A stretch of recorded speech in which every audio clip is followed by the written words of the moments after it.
Hello guys, I'm Nurfishan Siddiqui. Again I'm here with another video related to Lithuania TRP.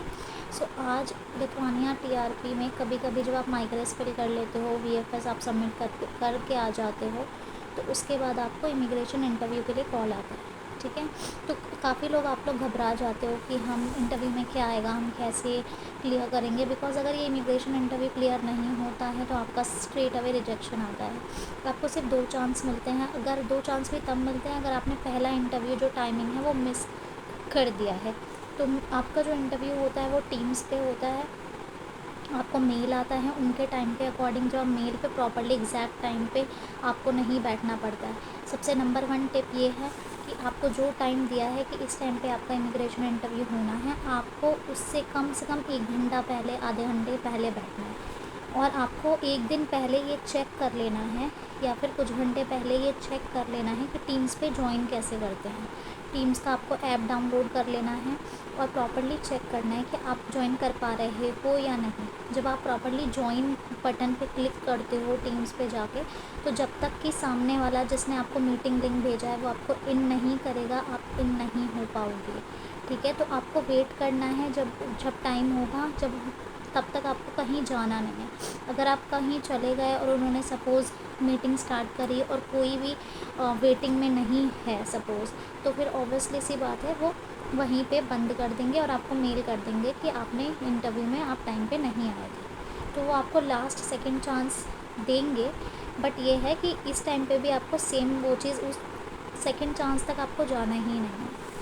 तो आपको ये चीज़ें, छोटी छोटी चीज़ें याद ध्यान रखनी है। देन वो आपका basically English level, confidence level check करते हैं। बिकॉज लिथुआनिया की जो लैंग्वेज है वो बहुत डिफरेंट है। तो एक ऐसी लैंग्वेज है जो हर कोई बोल पाता है या समझ पाता है, वो है इंग्लिश।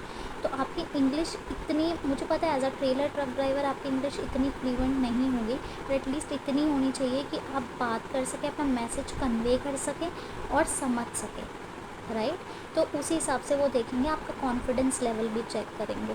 तो अगर आपको कोई आंसर नहीं भी आता है, फॉर एग्ज़ाम्पल अगर मैं एग्ज़ाम्पल के तौर पे बात करूँ कि जैसे फॉर एग्ज़ाम्पल उन्होंने आपसे पूछ लिया कि आपका कोड 95 आप कब आपका स्टार्ट हुआ था या फिर एंड हुआ था, या फिर आपका टीचर कौन है जिसने आपकी कोड 95 की ट्रेनिंग ली थी। तो सपोज़ उस टाइम पे आप ब्लैंक हो गए, आपको याद नहीं है, बट आपको अपने साथ में पेपर रखना है, अपना कोड 95 का पेपर रखना है, अपना ऑफ़र लेटर रखना है कि कभी आप भूल भी जाओ तो अपना कॉन्फिडेंस दिखा के आपको स्क्रीन पे ऐसे करके पेपर दिखा सकते हो कि हाँ, I don't remember I exactly don't remember as of now, but here it is the paper, here it is mention the name. So आप ऐसे करके आप शो करके आप कॉन्फिडेंस के साथ आप ये बता सकते हो कि हाँ, नाम ये रहा, यहाँ पे लिखा हुआ है, अभी एग्जैक्टली मुझे याद नहीं है, बट यहाँ पे ये शो हो रहा है। तो जस्ट लाइक दैट आप कॉन्फिडेंस के साथ ऑन स्क्रीन, मतलब आपको ऐसा नहीं कि ब्लैंक रहना है और थोड़ा सा टाइम भी नहीं देना। अगर आप टाइम लेते हो, पॉज लेते हो, तो ऑब्वियसली सी बात है it will create a negative impact. So आज के लिए ये 2 टिप्स काफ़ी है। एंड अगर आपको कोई और जानकारी चाहिए इमिग्रेशन इंटरव्यू के लिए, कोई और टिप्स चाहिए, तो मुझे कमेंट कीजिए। तब तक के लिए बाय, टेक केयर।